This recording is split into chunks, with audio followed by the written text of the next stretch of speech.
Let us pray. Take my lips and speak through them. Take our minds and think through them. Take our hearts and set them on fire for thee. Amen. This New York Times bestseller is entitled Crucial Conversations, Tools for Talking When the Stakes Are High. It's about those very rare occasions when there can be a tense situation. Conversations may go badly, and some of us, most of us, I think, have a challenge when we have a disagreement and folks get disagreeable. For some unknown reason, this book has been recommended to ministers and to churches. This book, of course, would have been useful for the people of Ephesus, Turkey, the very early Christian church which received the letter to the Ephesians that Todd just read. Apparently, there were some people in that budding church who disagreed strongly about key subjects, and they experienced that very human tendency that we all have when the stakes are very high, either of saying things in a way that's like pouring gas on a burning fire, or alternatively, when things get a little too hot, tending to shut down, to refuse to keep talking, because that seems like the only safe escape. Maybe you've experienced it yourself. You know you feel strongly about an issue and you know you're right. Others are stubbornly refusing to see your obvious point. Then maybe you don't just speak the truth, but maybe you shout it a bit, because that tactic, of course, is going to help you convince your adversaries. Or maybe when those ridiculous folks on the other side don't see the value of your contribution, you just wash your hands of the whole thing and stop saying anything, because what's the use? It's why I was told this week that on a desert island with only one resident, there were 2 churches. As to explain it, the resident replied, "Well, I got angry at the old church, so I left and started a new one." It is a human problem we all face. And because this problem was cropping up in Ephesus, a letter arrives, reminding the Ephesians to speak the truth in love. Speak the truth in love. But what does that really mean? Love is such an overused term now. And when someone says they feel obligated to speak the truth to you in love, it's probably time that you start dodging their impending blow. Speaking the truth in love has long been used by many as a warrant for blasting their opponents with their own truth in the guise of the truth. But because the advice has been misused, that advice to speak the truth in love didn't give me warrant to ignore it today, especially when still 2,000 years later, after that advice was first given, I find myself struggling with tough conversations, struggling to be loving and to find ways to stay in the dialogue without downplaying the truth I do feel like I need to share, without walking away entirely, at a time when I still struggle not to say the wrong thing that may be hurtful or cruel, that brings all hope of continued conversation to a crashing halt.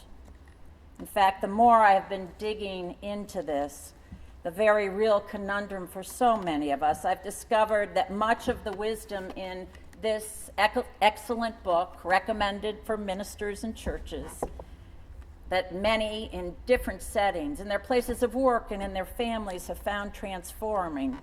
A lot of what's in here can ultimately be summed up in that little phrase, speak the truth in love. So I wanted to unpack it. The authors of this book start by explaining why so often important conversations do go wrong. You see, our human instincts are in control. It makes sense. Think about a great white shark. Did you see the video that went viral this last week on the web? It was about the white shark attacking a surfer in Hawaii during the final rounds of the World Surfing Competition. If a great white shark is starting to gnaw at your surfboard, you kick it in the snout hard and right away, barely knowing what you're doing, and that instinctive reaction is very good. The longer your cerebral analysis, the shorter your life. And really the same thing happens in conversation because we're human. It's built in, God-given, you might say, this instinct. When we start to feel in danger in a conversation, when the stakes seem high, when we feel like our conversation partner is a verbal great white shark, then we're flooded with emotions, the conversational equivalent of fight or flight. These authors call it our instinct for violence or silence. Violence meaning, you know, when your volume rises and your eyes start to flash and your language grows stronger and every once in a while maybe a little bit more crass or cutting or cruel. And the other instinct, though, could be just silence. You know, the arms crossed and the lips sealed when you won't say a thing. It is a natural human instinct in the white heat of conversation. If something feels vital at stake, it could be our identity or our place in the organization, our integrity, core values that we hold dear. And then our instinct is for conversational violence or silence. But there's such good news, friends. In the letter to the Ephesians, it's called maturity, the things that we get to learn as we grow more deeply into who we're meant to be. We can overcome these instincts in conversation, letting our brains and our heart kick in if we can create some more safety for everyone in the debate. You see, there is another way. So thousands of years ago, in a letter written to a little community on the coast of Turkey, they were told, speak the truth in love. In 2002, we're given 3 steps that are key in this book that I commend to you. First, figure out what's the mutual commitment. What's the goal that you and others really do share? Because if you share the same goal, well, if you don't share the same goal, why should your conversation partner feel safe and trust you? In Ephesus, they were encouraged to have the mutual shared commitment be building up the church. The point of the discussion or the debate wasn't obviously to win points or emerge victorious. It had to be that mutual commitment they all had to build up the church, build it up, not tearing it down.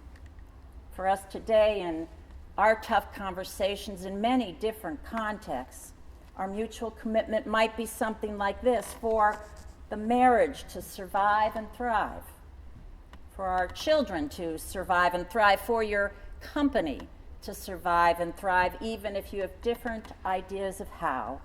Or maybe the mutual commitment is for our church to survive and then thrive. One church leader I know used to pray before the monthly board meeting, asking for help to remember this mutual sharing that all the board members have, wanting the best for the church. Even though there was a pretty tough board member who often resorted to inflammatory words, even that person wanted the best for the church, and keeping that mutual goal in mind helped him keep his instinctive emotions in check. Second, the authors say, know what you really do want. What do you really want? Be honest. These authors say that the problem in high-stakes conversations isn't so much that our behavior degenerates, it's that sometimes our motives do. We're not even aware of it. When things get heated and we start to feel unsafe now, we sort of want to win the argument, don't we? And beat them. We want to punish the other side, which might mean resorting to cutting language that will embarrass or humiliate them. Or we move towards concluding that no conversation can ever work with this person. And then we're no longer mutually committed to a dialogue. But the authors say, remember your first motive, that one that is mutual, and make sure that's really what you want. the one that you genuinely started with, getting not just to my truth, but the truth for our mutual flourishing. Be gentle with one another, the Ephesians are told.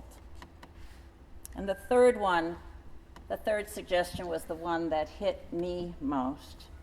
Unwind the stories. Here's what they mean. You know what happens when you're in a relationship with someone else and you really don't understand why they're acting the way they are? We all create a story to sort of make sense of it. Sometimes we're right, but often we're wrong. And it's usually the story that we've started telling ourselves that gets us riled up and makes us so unsafe. Now it's not just our motives that might be changing. It could be that we start ascribing to the other person motives that are not so great. We might make ourselves feel like the victim in the situation or them a villain. We make up a story because we don't really know what's going on. Here's an example. The facts. One person sends an email asking for help with a church event, and the recipient doesn't respond. The first person doesn't know why, and so makes up a story to explain why. And it might eventually become this. He's intentionally ducking me to avoid the tough topic I raised about who's going to lead this. He doesn't have a whit of respect for me, or he would have answered that email immediately and said he'd help. He knows how seriously I need his assistance with all the other things I'm handling. He doesn't care one bit about all the other burdens I'm carrying. That's selfish. I will never work with him again. But if we'd asked, we might find out that his neighbor in the apartment next door had collapsed in the hall, and that person has been handling all the emergency logistics, tracking down family, connecting them to the doctors, missing work himself, and not getting to the email about church dinner. How much better it could be if the conversation was based on an unwound story, getting back to the real facts, still assuming the best motives for the other. Hi, I wanted to call and follow up with you because you didn't respond to my email about the church event. I noticed that I was starting to get really anxious because I have so much on my plate and I really need your help. That's why I'm checking in now. And then the truth is told. Be humble, the Ephesians are told. You may not know everything. Be patient with one another, they are told. Bearing with one another, people mess up and need to apologize. All of us do. King David needed some serious truth-telling, and the prophet Nathan knew it. So first, Nathan built the mutual commitment they shared. Nathan told a story based on the facts about a rich man with many sheep who took the poor man's one sheep. David joined Nathan, outraged at the injustice, so both shared the outrage at the cruelty done. And then Nathan confronts David with the truth. You are the man. You are just like that rich man. And Nathan goes on to tell David what God had really wanted. God had wanted David to thrive, to be the wise leader of the people Israel. That's why God had given David so much and would have given him even more. And faced with those facts that really were true, David immediately apologizes, admits right away to Nathan, I have sinned against God. Psalm 51, the one we read today, is said to be David's psalm right after the accusation by Nathan. We studied it in my old church right after President Clinton admitted his affair with Monica Lewinsky. Is it possible to forgive?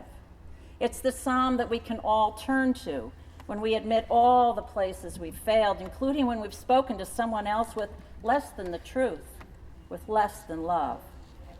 So David begs God for mercy, and we can too. This is the final thing that these book authors in 2002 and that the Ephesians also heard.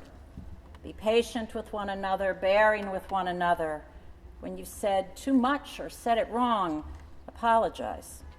When a conversation has gone badly, don't back off the relationship entirely. See if apologies can make a difference. If not now, then when things have cooled off, so the relationship can go on. And as David found, it can.